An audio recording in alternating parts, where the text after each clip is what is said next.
this is Kate from Generate Magic. So sometimes the key to generating magic or manifesting or living your best life, whatever you want to call it, sometimes the key can be found in phrases that we would consider to be cliches. And we hear them so often that they kind of lose their meaning, but there's a lot of profound truth and usefulness to be found in these things. So one of them is, beauty is in the eye of the beholder. And I was reminded of this phrase when I was watching the other night. I was watching a movie called Mahogany, a 1975 movie with Diana Ross, who I absolutely love.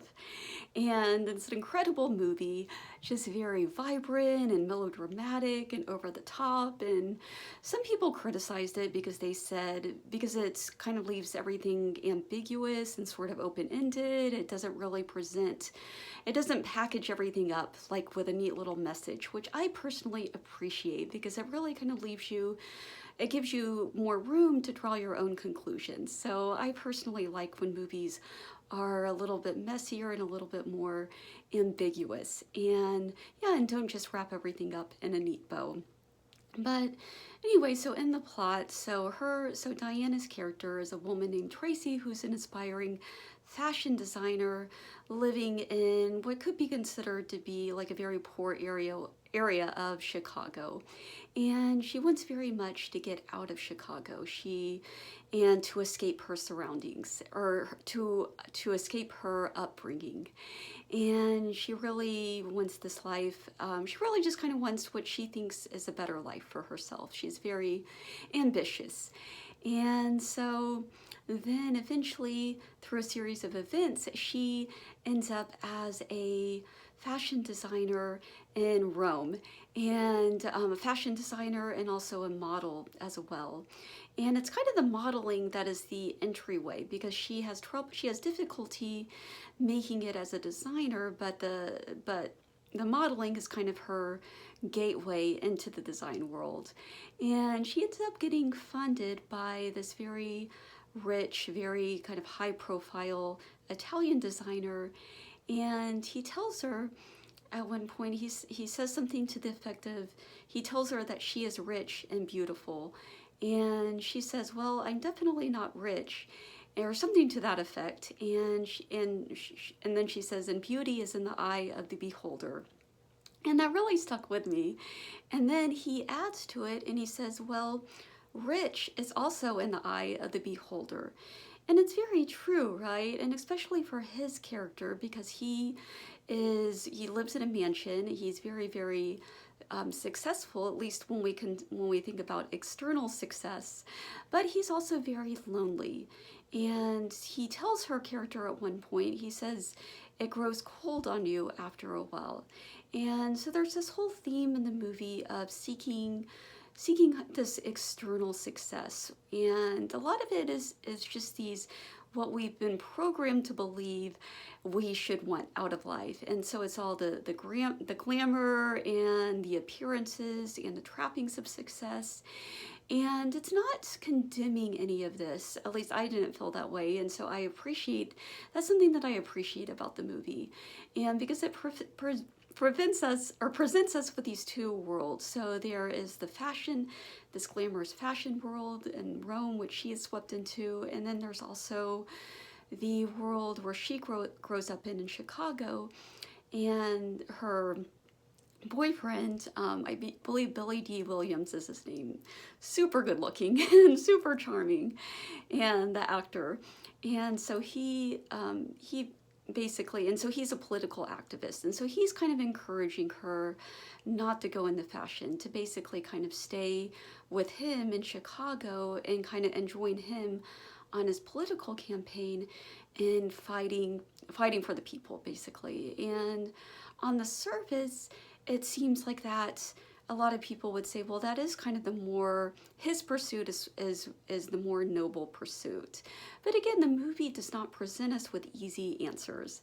And I did not feel that it was necessarily telling us that one path is better than the other.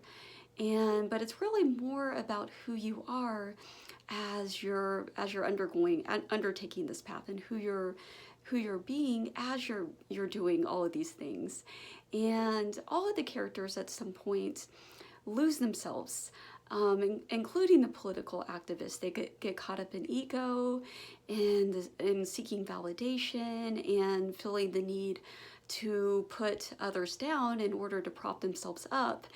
And this kind of comparison game, and where it's all about, I'm better than you, and competition, and it kind of this either or type of game. Like at one point the activist tells her, you can't go and pursue your fashion career. You have to stay and support my campaign. And so it's all this kind of false dichotomies, and which again we all fall into at certain stages in life. So it's very much a part of the human experience. And even the characters, like for instance the rich designer who ends up financing her life, or at least kind of financing her career, I feel like even these characters are not complete villains. They all kind of have like a human side. They all have this certain kind of relatable, certain vulnerable aspect to them. And so getting back to the whole idea of rich as a state of mind, and because if you think about it, like prosperity, wealth, however you want to phrase it, isn't just about your possessions. It isn't just about how big your house is or how much money you have in your bank account. And yes, I know we've all heard the expression money doesn't buy happiness, but I want to go deeper. And so we can have all of these things, and yet our life can still feel very hollow. And so this designer, he's very lonely, which is partly why he finances Diana Ross, her character Tracy, why he finances her career, because he basically wants her to be like his new wife. And so he wants that companionship. And eventually it starts, all the glamour and the excitement, it starts to fade. And she starts to wear on her. And that's when he says, that it becomes cold after a while. And it connects to another phrase in the movie, another line in the movie, that success doesn't mean anything unless you have someone to share it with. And I want to dig a little bit deeper on that as well, because obviously the way it's being used in that particular context is it's referring to romantic love. And if you're alone, then again, it doesn't matter how much fame you have, how much money you have, it's still not going to bring you a sense of fulfillment. But even more than that, I feel like the opposite of coldness is warmth. And I feel like that warmth comes from that spark. It comes from that passion that initially drove you to do whatever it was that you were pursuing. And so in Tracy's case, it was this fashion career. And it's very evident in the movie that she is very passionate about fashion. And there's all these wonderful montages throughout the movie, and just a great soundtrack. And I just really, really love it. And I think it really captures just how, and I'm not a big fashion person by any means, but it really kind of captures just how intoxicating this world can be. And so that initial spark is gone, and it does leave you cold, and you forget why it was that you initially went into this field in the first place. And then on top of it, people have certain expectations on you, or certain expectations for you. And so this also can kind of get you into a state where you feel like you're just going through the motions. And so it reveals how in many ways what she considered to be inferior, so this very poor area of Chicago where she came from, it's only because of the lens through which she was seeing it. And as she becomes more entrenched in her career, she starts to miss Chicago. She starts to miss her home, because that's where her lover is. That's where her friends, her family, that's where her home is. And so she starts to get this longing to go back home. And at one point, her lover, he surprises her, and he flies out to come and see her. And so they're looking through the window out at Rome, and they're talking about how ironic it is that in their neighborhood in Chicago, people are actually bulldozing the buildings in their neighborhood. And that's one of the things that his political campaign is about, is to prevent these buildings from getting bulldozed. And because people say this is the slums and we have to get rid of it. And then yet they're looking out at all these dilapidated buildings in Rome, and people call it ruins. And people pay big money to come and look at the ruins and talk about how beautiful they are and how enchanting they are. And so that to me is very much in the theme of beauty is in the eye of the beholder. And really nothing has any inherent meaning outside of the meaning that we give it. And so it's all about context, and it's all about how we frame it, and the perspective or perception, or the lens through which we're seeing it. And I wanted to use the word lens specifically because this movie is about fashion, and photography is also like a very big theme in this movie as well. And so as we see throughout the movie, so she has this very, I guess you can call it, and I love it, like her style of fashion or design, it's very, others consider it to be very ostentatious, and it's very much into like extravagance. And in the very beginning, when she's taking these night classes at the fashion school, her teacher is telling her, don't do rhinestones or sequins or ostrich feathers or anything like that. Just do something plain and simple, because that was what was considered chic, was just something very plain and simple. And so, but again, it's all in the eye of the beholder. And so it's all, and also just kind of shows, they're displaying these dresses at these runway show, and people are bidding.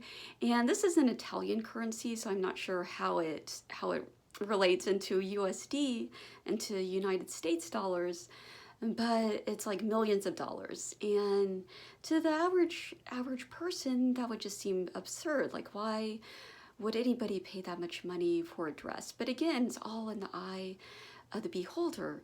And because people associate these particular brands with like prestige and with glamour and with quality and with a certain way of living, that's what they're paying for, right? It's not like they're actually paying for the dress. And so at the end of the movie, well, I don't want to give the plot away, but basically it's just coming, I think what the movie is showing us is just coming to this understanding that any situation that we encounter, this is what I took away from it anyway, that any situation we encounter, it's all how we frame it, and it's all through our perspective.